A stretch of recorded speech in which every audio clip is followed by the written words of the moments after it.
Tom detectado. Sacred history. Basado na investigação dos eventos entre a crucificação e a ressurreição, cruzando textos bíblicos, traduções antigas e interpretações históricas do cristianismo. /titulo. 2. The missing days. The crucifixion of Jesus ends on a Friday afternoon. The resurrection occurs on a Sunday morning. Those intervening hours are the most silent period in the entire biblical narrative. But were they truly silent?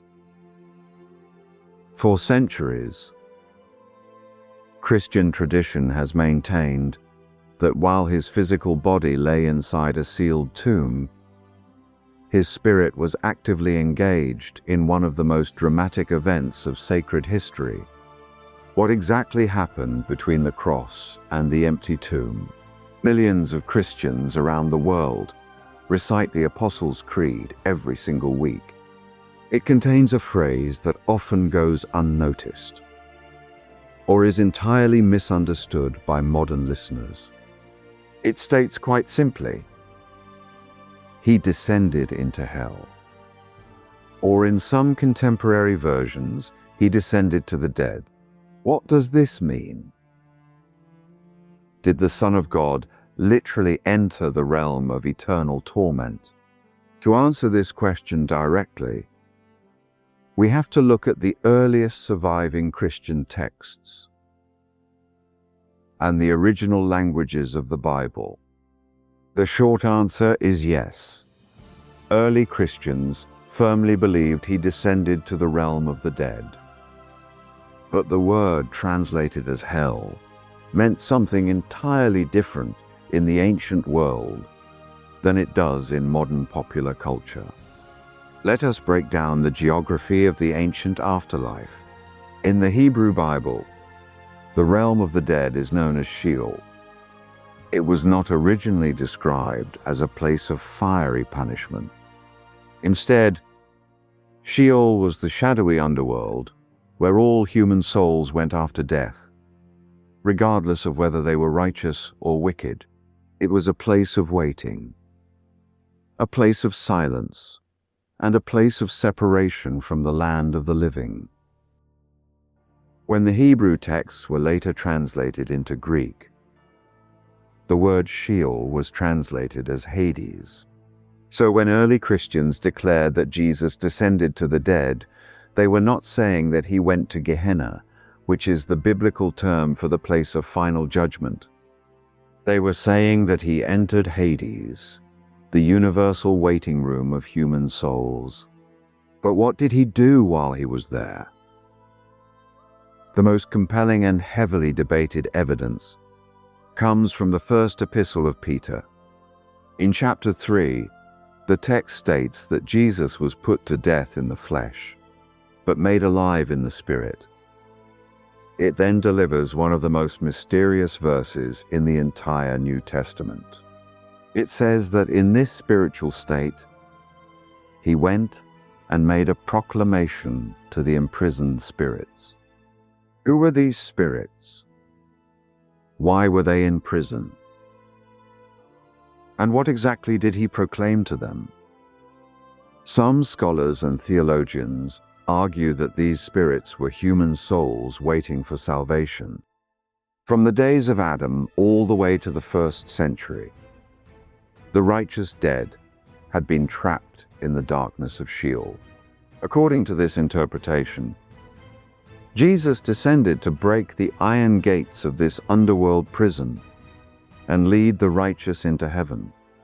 This monumental event became known in later Christian tradition as the harrowing of hell. It is a triumphant image of total victory over death itself. But there is another interpretation, one that connects this brief passage to a much older and darker biblical mystery. The Book of Genesis, along with the ancient Book of Enoch, describes a group of spiritual beings known as the Watchers. These were heavenly beings who rebelled against the divine order and were bound in chains in deep darkness until the day of final judgment. Some early Christian writers believed that the imprisoned spirits mentioned by the Apostle Peter were not human souls at all. Instead, they were these ancient fallen angels. In this view, Jesus did not go down into the darkness to preach a message of salvation to them. He went down to declare his final, absolute victory over the rebellious spiritual powers of the universe. The Apostle Paul also hints at this cosmic journey. In his letter to the Ephesians, chapter 4, Paul writes that before Christ ascended on high, he first descended to the lower earthly regions. When he ascended, the text says he led captives in his train. Whether those captives were the liberated souls of the ancient prophets or defeated spiritual enemies, the core message remains the exact same. The time between Friday afternoon and Sunday morning was not a period of defeat.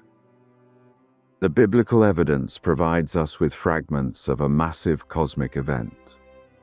But to understand how this story fully evolved, we must look at how the early church began to weave these clues together. Continuo para approxima part duois? To fully grasp the magnitude of what the first Christians believed happened during those missing days, we must first understand how they viewed death itself. In the ancient world, death was not simply a biological event. It was considered an active, terrifying force. For first-century Jews and early Christians living under the Roman Empire, the underworld was not just a metaphor.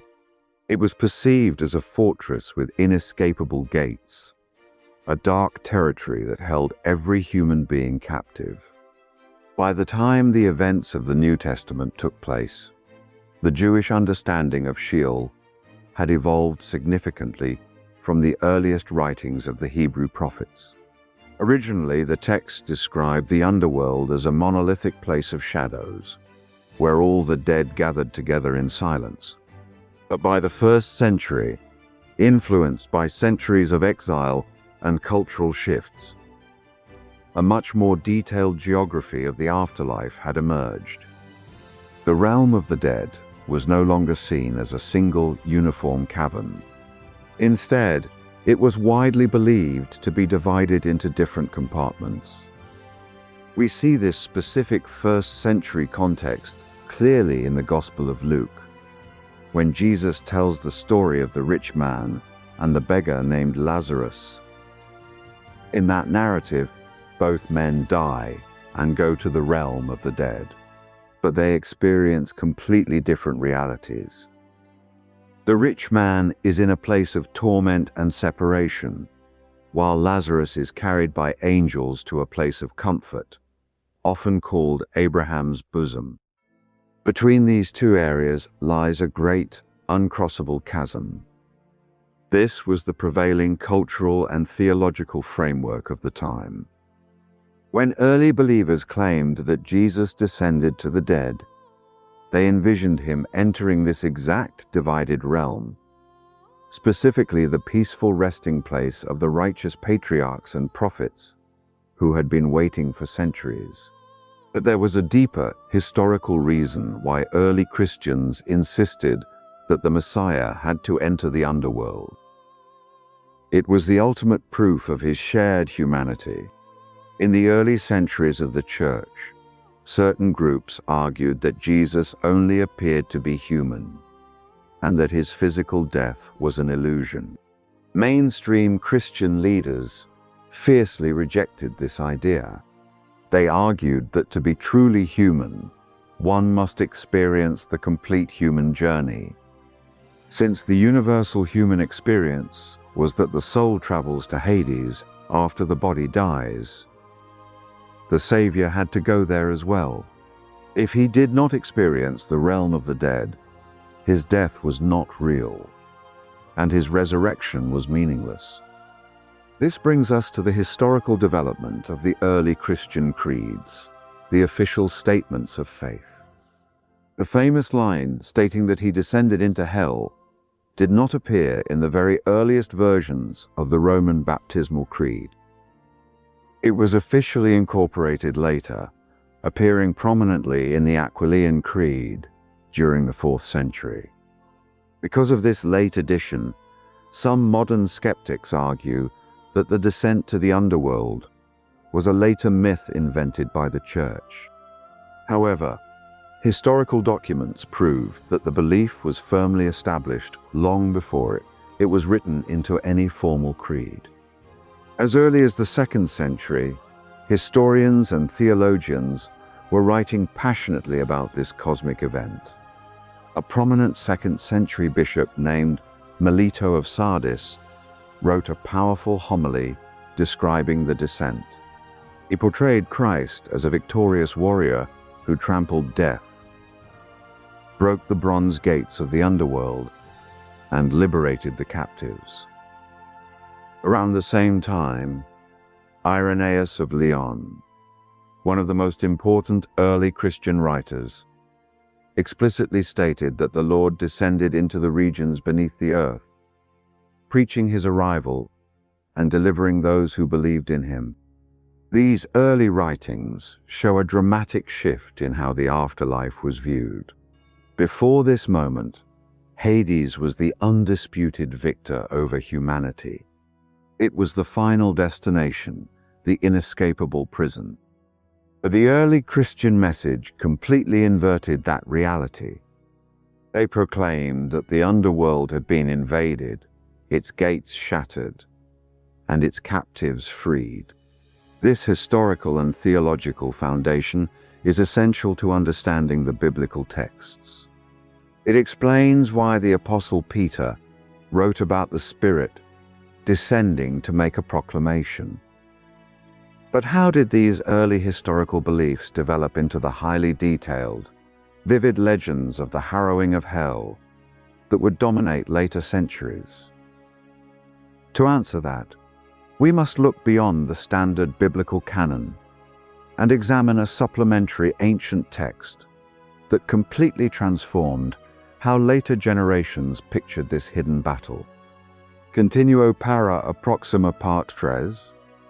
To understand how the descent into the underworld became such a vivid, dramatic event in the minds of later Christians, we must examine an ancient document known as the Gospel of Nicodemus. Specifically, the second part of this work, often called the Descent of Christ into Hell. It is important to clarify immediately that this text is an apocryphal writing.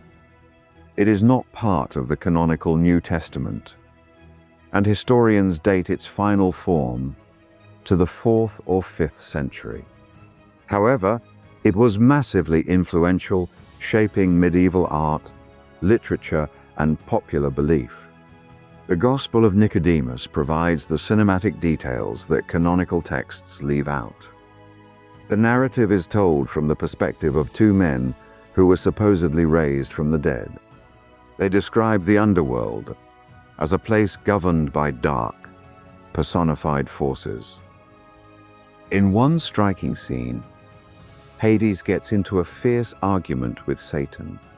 Satan boasts that he successfully engineered the crucifixion, but Hades is terrified, warning that if this man is truly divine, his arrival will destroy their kingdom. As they argue, a voice thunders through the darkness, quoting the ancient Psalms. It commands the doors to be lifted up so that the King of Glory may come in. According to the text, the bronze gates of the underworld are instantly shattered and the iron bars broken. The Savior enters bathed in unearthly light, binds Satan in chains, and reaches out to pull Adam out of the darkness alongside all the ancient prophets. This dramatic imagery is breathtaking, and it remains the definitive depiction of the harrowing of hell. But as investigators of sacred history, we must separate this highly developed tradition from the original biblical evidence. The detailed dialogue between spiritual entities and the cinematic shattering of physical bronze gates belong firmly to the realm of later theological legend. They are profound artistic expressions of a theological truth, but they are not historical facts recorded by the earliest followers of Jesus in the first century. Yet, this apocryphal text did not emerge from nowhere. It grew out of a core belief that defined early Christianity. In the Eastern Orthodox tradition, the descent into Hades remains the primary image of the resurrection itself. If you look at ancient Orthodox icons, you will almost never see Jesus walking out of a garden tomb. Instead, you will see him standing on the shattered gates of the underworld, pulling Adam and Eve from their graves by the wrists. This highlights a profound difference in historical emphasis. While Western Christianity focuses heavily on the empty tomb on Sunday morning, Eastern Christianity places immense weight on the invisible victory that occurred in the depths of the earth on Saturday. So what can we responsibly conclude about the missing hours between the cross and the empty tomb?